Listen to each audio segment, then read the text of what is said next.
ಸಂವಿಧಾನವನ್ನು ಕೊಗ್ಗಲು ಮಾಡುವಂತ ಮನೋವಾದಿಗಳಿಗೆ, ಸಂವಿಧಾನವನ್ನು ಕೊಗ್ಗಲು ಮಾಡುವಂತ ಮನೋವಾದಿಗಳಿಗೆ, ಬಾಬಾ ಸಾಹೇಬ್ರನ್ನ ಅನ್ಯಾಯ ಮಾಡುವಂತ ಮನೋವಾದಿಗಳಿಗೆ ಬೇಕೇ ಬೇಕು, ಬೇಕೇ ಬೇಕು. ಅಂಬೇಡ್ಕರ್ ಅವರನ್ನು ಬಹಳ ಹೀನ ಘಟನೆಯನ್ನು ನಡೆಸಿ ಅವರ ಮೂರ್ತಿಗೆ, ಅವರ ಪುತ್ಥಳಿಗೆ ಚಪ್ಪಲಿ ಹಾರವನ್ನು ಹಾಕಿದ್ದಾರೆ ಮನೋವಾದಿಗಳು. ಇನ್ನೊಂದೇನೆಂದರೆ, ಇದು ಬರೀ ಬಾಬಾ ಸಾಹೇಬ್ರಿಗೆ ಅನ್ಯಾಯ ಆಗಿಲ್ಲ, ಕಲಬುರಗಿಯಲ್ಲಿ ಬರೀ ಬಾಬಾ ಸಾಹೇಬ್ರಿಗೆ ಅನ್ಯಾಯ ಆಗಿಲ್ಲ, ಇಡೀ ಭಾರತದ ಪ್ರಜೆಗಳಿಗೆ, ಇಡೀ ಭಾರತಕ್ಕೆ ಅನ್ಯಾಯ ಆದಂತೆ, ಇಡೀ ಭಾರತಕ್ಕೆ ಅನ್ಯಾಯ ಆಗಿದೆ.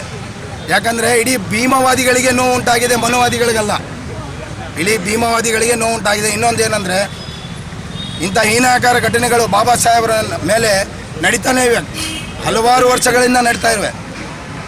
ಇದೊಂದು ದೊಡ್ಡ ದೊಡ್ಡ ಹೀನಾಕಾರ ಘಟನೆ ಇದು. ಅವಾಗ ಪುತ್ಥಳಿಯನ್ನು ಧ್ವಂಸ ಮಾಡಿದರು, ಅವಾಗ ಕೈಯನ್ನು ತೆಗೆದ್ರು, ಪುತ್ಥಳಿಯ ಕಾಲನ್ನು ತೆಗೆದ್ರು, ಈಗ ಚಪ್ಪಲಿಯನ್ನು ಹಾಕಿದ್ದಾರೆ. ಇದಕ್ಕೆ ಭೀಮವಾದಿಗಳು ಸುಮ್ಮನೆ ಕುಂತಾರಂತ. ಭೀಮವಾದಿಗಳನ್ನು ಮಲ್ಕಂದರನ್ನು ಬಡದು ಎಬ್ಸ್ತಾ ಇದ್ದೀರಾ.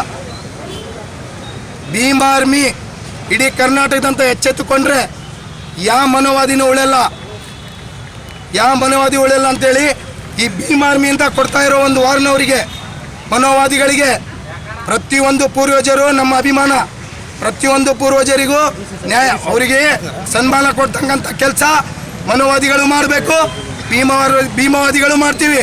ಪುತ್ತೂರು ಎನ್ನುವ ಪ್ರದೇಶದಲ್ಲಿ ಬಾಬಾ ಸಾಹೇಬ್ ಅಂಬೇಡ್ಕರ್ ಪ್ರತಿಮೆಗೆ ಅವಮಾನಿಸಿ ಪಟಾಕಿ ಸಿಡಿಸಿ ವಿಕೃತ ಮೆರೆದಿರುವ ಕಿಡಿಗೇಡಿಗಳ ವಿರುದ್ಧ ಭೀಮ್ ಆರ್ಮಿ ಏಕ್ತಾ ಮಿಷನ್ ಸಂಘಟನೆಯಿಂದ ತಮ್ಮಲ್ಲಿ ಮನವಿ ಮಾಡಿಕೊಳ್ಳುತ್ತಿದೆ ಸರ್.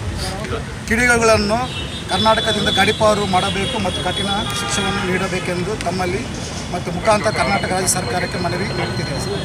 ದಯಮಾಡಿ ಅವರಿಗೆ